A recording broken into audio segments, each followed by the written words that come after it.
সেনাপতি আমার সামনে এই ক্ষুধার্ত লাল টকটকা মরিচের দুর্বৃত্ত ঝালালা টমেটো ভর্তা কে উপস্থিত করেছে তুমি বলো সেনাপতি। এই ভর্তার দায়িত্ব নিছিল কালু নেতা। এই ভর্তার বিষয়ে আমি কিছু জানি না মহারাজ। কোন সেই কালু নেতা? মহারাজ এই রাজ্যের রাজার রুচিশীল খাবার ভর্তাতে যেই ভরপুর ঝাল, তুমি সে এক্ষুনি কালু নেতাকে আমার সামনে উপস্থিত করো। জি সেনাপতি। মহারাজ, আপনার আদেশ মান্যর জন্য শুরু করলাম। আমি তাহলে ওই কালুকে ধরে নিয়ে আসছি। যাও সেনাপতি। আপনি জানতেন না ওই খাবার আমার রাজা সাহেব খাবে? আপনি কেন ওই খাবারে এত মরিচ দিলেন? মরিচ তো ঠিকই আসছিল, আপনি কেন কেন আমাকে ধরে নিয়ে যাচ্ছেন রাজার কাছে? না, রাজাকে দেখে তো আমি ভয় পাই।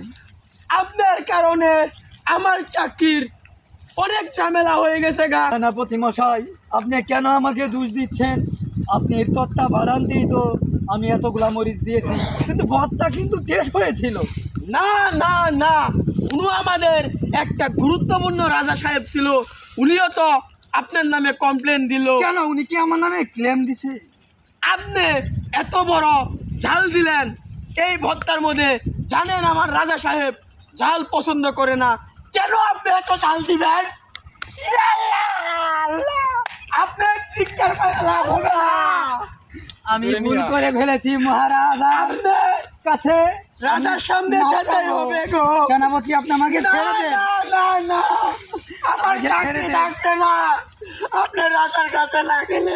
আমি তো রাজারে দেখে ভয় পাই। না না, আপনাকে যেতেই হবে, চলেন। আমি যেতে পারবো না। মন্ত্রী মশাই, আপনি কেন বুঝেন না?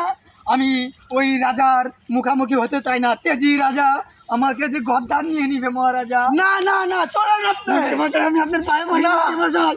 আমি যেতে পারবো না ওই দরবারে, মন্ত্রী মশাই। সেনাপতি, তুমি এই সাধারণ প্রজাকে তুমি আমার পায়ে ধাক্কা মেরে কেন ফেলেলা? মহারাজ, আপনার হুকুম অমান্য করলাম।